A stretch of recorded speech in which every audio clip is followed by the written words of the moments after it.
మన ఈ ఛానల్‌ని సబ్స్క్రైబ్ చేసుకున్న ప్రతి ఒక్కరికి నా హృదయపూర్వకంగా కృతజ్ఞతలు. ఇంకా ఎవరైనా మన ఈ ఛానల్‌ని సబ్స్క్రైబ్ చేసుకోకపోతే ప్లీజ్ దయచేసి సబ్స్క్రైబ్ చేసుకోండి. ఈ వీడియోని పూర్తిగా చూడండి. నచ్చితే లైక్ చేయండి. రైల్వే జాబ్స్ కోసం ప్రిపేర్ అవుతున్న మీ స్నేహితులకు షేర్ చేయండి. అర్థమెటిక్ సంబంధించి ప్రతి చాప్టర్ నుండి కూడా టాప్ 10 మోడల్స్‌ని గత రైల్వే ఎగ్జామ్స్‌లో ఎక్కువగా ఏదైతే మనకి ఎగ్జామ్స్‌లో రిపీటెడ్‌గా ఏదైతే మోడల్స్ వస్తున్నాయో ఆ మోడల్స్‌లోని టాప్ 10 మోడల్స్‌ని మన ఈ ఛానల్ ద్వారా అందించడం జరుగుతుంది. కనుక దయచేసి ఇంకా ఎవరైనా సబ్స్క్రైబ్ చేసుకోకపోతే దయచేసి సబ్స్క్రైబ్ చేసుకోండి. అలానే ఈ వీడియోకి లైక్ చేయండి. ఈ వీడియోలో సింపుల్ ఇంట్రెస్ట్ అండ్ కాంపౌండ్ ఇంట్రెస్ట్‌కి సంబంధించి మనకి ఎక్కువగా రైల్వేలో ఈ మోడల్ అయితే రావడం జరుగుతుంది. ఈ మోడల్‌లో 3 టైప్స్ ఉంటాయి. 1, 2 అంటే మనకి చక్రవడ్డీ అలానే కాంపౌండ్ ఇంట్రెస్ట్, సింపుల్ ఇంట్రెస్ట్ ఈ 2 ఇచ్చి ఆ 2 సంవత్సరాలకు మధ్యన వ్యత్యాసం ఎంత అని అడగొచ్చు. అంటే ప్రిన్సిపల్ అలానే రేట్ ఆఫ్ ఇంట్రెస్ట్ ఇచ్చి సింపుల్ ఇంట్రెస్ట్ అండ్ కాంపౌండ్ ఇంట్రెస్ట్‌కి మధ్యన డిఫరెన్స్ అనేది 2 ఇయర్స్‌కి ఎంత అని అడగొచ్చు. అలానే ప్రిన్సిపల్ రేట్ ఆఫ్ ఇంట్రెస్ట్ ఇచ్చి సింపుల్ ఇంట్రెస్ట్ అండ్ కాంపౌండ్ ఇంట్రెస్ట్‌కి సంబంధించి 3 ఇయర్స్‌కి సంబంధించిన డిఫరెన్స్ ఎంత అని అడగొచ్చు. అలానే 4 ఇయర్స్‌కి సంబంధించి డిఫరెన్స్ ఎంత అని కూడా అడగొచ్చు. మనకి ఎక్కువగా రిపీటెడ్‌గా 2 ఇయర్స్ డిఫరెన్స్ అలానే 3 ఇయర్స్ డిఫరెన్స్ మాత్రమే ఎక్కువగా ప్రశ్నలు అయితే రావడం జరుగుతుంది. మన అదృష్టం బాగోలేకపోతే 4 ఇయర్స్‌కి సంబంధించిన డిఫరెన్స్ కూడా అడగొచ్చు. అంటే ప్రిన్సిపల్ రేట్ ఆఫ్ ఇంట్రెస్ట్ ఇచ్చి సింపుల్ ఇంట్రెస్ట్ అండ్ కాంపౌండ్ ఇంట్రెస్ట్‌కి మధ్యన 4 ఇయర్స్‌కి డిఫరెన్స్ ఎంత వస్తుంది అని కూడా అడగొచ్చు. అయితే ఇక్కడ మనకి ఇచ్చిన సమ్ చూసుకుంటే రూ. 25,600 అసలుపై 5% వడ్డీ రేటు చొప్పున 2 సంవత్సరాలకు అయ్యే simple interest and compound interest మధ్యన డిఫరెన్స్ ఎంత అనేది ప్రశ్న. మనకి ఇక్కడ 2 సంవత్సరాలకు సంబంధించిన ఇక్కడ ఒక ఫార్ములా ఉంది. P/R² అనే ఫార్ములాని యూజ్ చేయొచ్చు. లేదనుకుంటే డిఫరెన్స్ D = P/R²/100 అనే ఫార్ములాని కూడా యూజ్ చేయొచ్చు.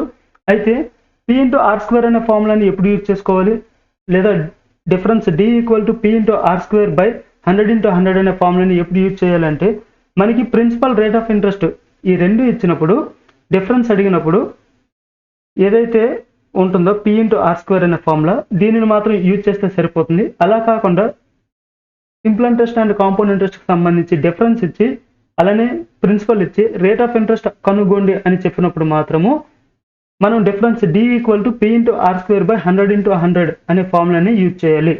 ఇక్కడ మనకు అడిగింది 2 సంవత్సరాలకు మధ్యన డిఫరెన్స్ అడిగారు. ప్రిన్సిపల్ తెలుసు, రేట్ ఆఫ్ ఇంట్రెస్ట్ కూడా తెలుసు. ఇక దీనికి సంబంధించిన ఫార్ములా P/R².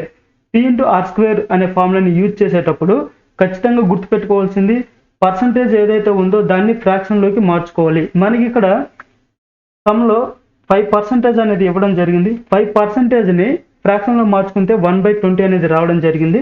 మనకి ఈ ఫార్ములాని ప్రతిక్షేపిస్తే P/R² మనకి ప్రిన్సిపల్ అనేది రూ. 25,600.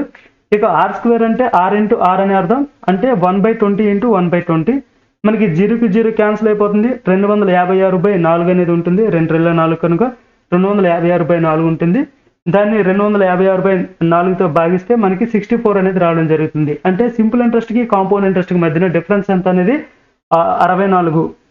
అంటే మనకి రూ. 25,600పై 5% వడ్డీ రేటు చొప్పున 2 సంవత్సరాలకి సింపుల్ ఇంట్రెస్ట్‌కి కాంపౌండ్ ఇంట్రెస్ట్‌కి మధ్యన డిఫరెన్స్ ఎంత అంటే ₹64 అనేది రావడం జరిగింది.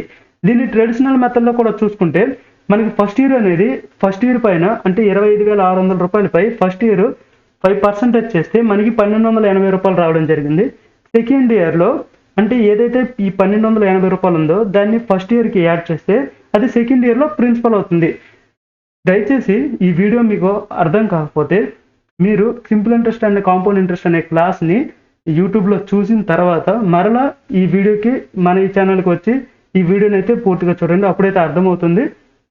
ఇక సెకండ్ ఇయర్‌లో మనకి ఏదైతే ఫస్ట్ ఇయర్‌లో వచ్చిన ఇంట్రెస్ట్ అలానే ప్రిన్సిపల్ ఆ రెండింటిని యాడ్ చేస్తే సెకండ్ ఇయర్‌లో వచ్చిన ఆ మొత్తం ఏదైతే ఉందో ఆ మొత్తం అనేది ప్రిన్సిపల్ అవుతుంది. ఆ ప్రిన్సిపల్ పైన మరలా మనం 5% అనేది చేస్తే మనకి ₹1,344 రావడం జరిగింది. ఫస్ట్ ఇయర్‌లో ఇంట్రెస్ట్ 1,280, సెకండ్ ఇయర్‌లో ఇంట్రెస్ట్ ₹1,344. ఈ రెండింటిని యాడ్ చేస్తే మనకి ₹2,624 అయితే రావడం జరిగింది. అంటే ₹25,600పై 5% చేస్తే కాంపౌండ్ ఇంట్రెస్ట్ అనేది మనకి ₹2,624 రావడం జరిగింది. సింపుల్ ఇంట్రెస్ట్‌కి సంబంధించిన ఫార్ములా PT/R/100. ఇక్కడ R అంటే R% కనుక R/100 అని అర్థము. ఇక్కడ PT/R/100 మనకి సింపుల్ ఇంట్రెస్ట్ కడితే ₹2,560 రావడం జరిగింది. 2624 నుంచి 2560 రూపాయలు తీసివేస్తే మనకి 64 రూపీస్ అనేది మనకి simple interest and compound interest సంబంధించిన డిఫరెన్స్ అయితే రావడం అయితే జరిగింది. మీకు ఈ సమ్ ఎక్స్ప్లెనేషన్ మీకు అర్థమైందని అనుకుంటా. అలానే మనకి డిఫరెన్స్ D = P × R²/100/100 అనే ఫార్ములాని కూడా యూజ్ చేసినా కూడా మనకి 64 అనేది రావడం జరుగుతుంది. కేవలం ప్రిన్సిపల్ అలానే రేట్ ఆఫ్ ఇంట్రెస్ట్ ఇచ్చినప్పుడు వేగంగా లెక్క మనం చేయగలగాలి అంటే ఖచ్చితంగా P × R² అనేది యూజ్ చేయండి. మీకు ఎప్పుడైతే డిఫరెన్స్ ఇచ్చి ప్రిన్సిపల్ ఇచ్చి రేట్ ఆఫ్ ఇంట్రెస్ట్ అడుగుతారో అప్పుడు మాత్రమే డిఫరెన్స్ D = P × R²/100/100 అనే ఫార్ములాని మాత్రమే యూజ్ చేయండి.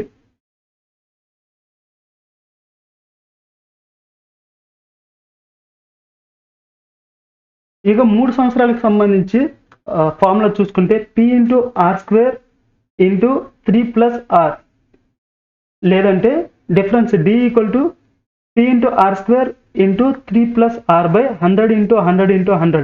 ఇక 3 సార్లు ఈ ఫార్ములాలో 3 సార్లు 100 × 100 × 100 అని ఎందుకు వేయడం జరిగిందంటే ఇక్కడ P × R² అంటే అర్థం ఏంటంటే R × R అనే అర్థం. అంటే R% అంటే అర్థం ఏంటంటే R/100. మీకు ఎవరైనా ఇదివరకు మీరు పర్సంటేజ్ అనే క్లాస్ని వినుంటే R% అంటే R/100 అనేది తెలిసి ఉంటుంది కనుక ప్రాబ్లం లేదు. లేదనుకుంటే R% అంటే R/100 అని మీకు తెలియకపోతే మీరు దయచేసి యూట్యూబ్లోని ఏదో ఒక మంచి ఛానల్లోనే పర్సంటేజ్ అనే చాప్టర్ని వినండి.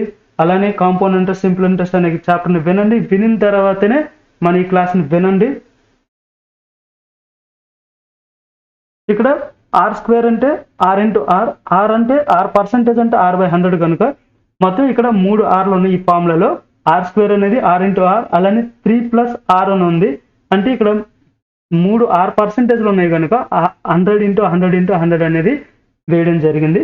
ఇక్కడ ఇదివరకే చెప్పాను, ప్రిన్సిపల్ అలానే రేట్ ఆఫ్ ఇంట్రెస్ట్ ఇచ్చేటప్పుడు మనం యూజ్ చేయాల్సిన ఫార్ములా డిఫరెన్స్ అడిగితే 3 సంవత్సరాలకు సంబంధించి simple interest and compound interest సంబంధించి 3 సంవత్సరాలకి డిఫరెన్స్ అడిగితే మనం యూజ్ చేయాల్సిన ఫార్ములా ఏంటంటే P × R² × 3 + R అనే ఫార్ములాని యూజ్ చేస్తే సరిపోతుంది. అయితే ఈ ఫార్ములాని యూజ్ చేసేటప్పుడు రేట్ ఆఫ్ ఇంట్రెస్ట్ని ఫ్రాక్షన్లోకి మార్చుకోవాలి. ఫ్రాక్షన్లోకి మార్చుకొని చేసేటప్పుడు మాత్రమే సమాధానం అనేది కరెక్ట్గా వస్తుంది. ఫ్రాక్షన్లోకి మార్చుకోకుండా రేట్ ఆఫ్ ఇంట్రెస్ట్ అనేది ఫ్రాక్షన్లోకి మార్చుకోకుండా చేస్తే మాత్రం సమాధానం రాదు. అలానే మనకి 3 ఇయర్స్కి మధ్యన డిఫరెన్స్ ఇచ్చి ప్రిన్సిపల్ ఇచ్చి రేట్ ఆఫ్ ఇంట్రెస్ట్ అడిగినప్పుడు మనం difference D = P × R² × 3 + R/100 × 100 × 100 అనే ఫార్ములాని అయితే యూజ్ చేయాలి. ఇక్కడ 3 ఇయర్స్కి సంబంధించి మీరు ఈ ఫార్ములాని యూజ్ చేసి సొంతంగా మనకి 195.2 అనే ఆన్సర్ వచ్చిందో లేదనేది చెక్ చేసుకోండి.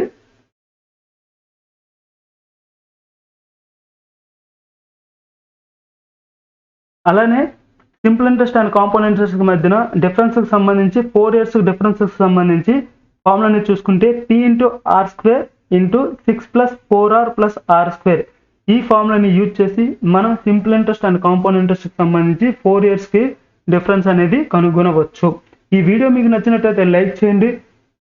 మన ఈ ఛానల్ ద్వారా రైల్వే ఎగ్జామ్స్లో ఎక్కువగా రిపీటెడ్గా ప్రతి చాప్టర్ నుండి అర్థమెటిక్లోని ప్రతి చాప్టర్ నుండి ఎక్కువగా ఏవైతే వస్తున్నాయో వాటిలోని టాప్ 10 మోడల్స్ని అయితే ఇవ్వడం జరుగుతుంది. Simple interest and compound interest నుంచి ఈ మోడల్ అనేది చాలా ఎక్కువ సార్లు రిపీటెడ్గా రావడం జరిగింది. అయితే డిఫరెంట్ టైప్స్లో రావడం జరిగింది కనుక మీకు దొరికిన మెటీరియల్లోని లేదంటే ఛానల్లోని సమ్స్ని ఎక్కువగా గ్యాదర్ చేసి ఇటువంటి లెక్కల్ని ఎక్కువగా ప్రాక్టీస్ చేస్తే మీకు ఎగ్జామ్లో మన రైల్వే ఎగ్జామ్లో ఏ విధంగా ప్రశ్న ఇచ్చినా కూడా మీరు చేయగలుగుతారు. కేవలం ఏదైనా ఒక సమ్ అనేది మీకు బాగా ఒక 30 సెకండ్స్ లోపు చేయగలగాలి అంటే దానిపైన ఎక్కువగా ప్రాక్టీస్ చేయాలి. ఆ మోడల్ పైన ఎక్కువగా ప్రాక్టీస్ చేయాలి. అలా బాగా ప్రాక్టీస్ చేయగలిగితేనే దానిని మనం 30 సెకండ్ల లోపు అయితే చేయగలుగుతాం. ఆ సమ్ అనేది ఎలా చేయాలి ఏంటి అనేది కూడా మనకి బాగా ప్రాక్టీస్ చేయడం ద్వారానే ఒక నాలెడ్జ్ అనేది రావడం జరుగుతుంది. కనుక ప్లీజ్ దయచేసి బాగా ప్రాక్టీస్ చేయండి. ఇంకా మన ఈ ఛానల్ని ఎవరైనా సబ్స్క్రైబ్ చేసుకోకపోతే దయచేసి సబ్స్క్రైబ్ చేసుకోండి. దయచేసి ప్లీజ్ మరో అభ్యర్థిస్తున్నా ఈ వీడియోకి లైక్ చేయండి. రైల్వే జాబ్స్ కోసం ప్రిపేర్ అవుతున్న మీ స్నేహితులకు షేర్ చేయండి.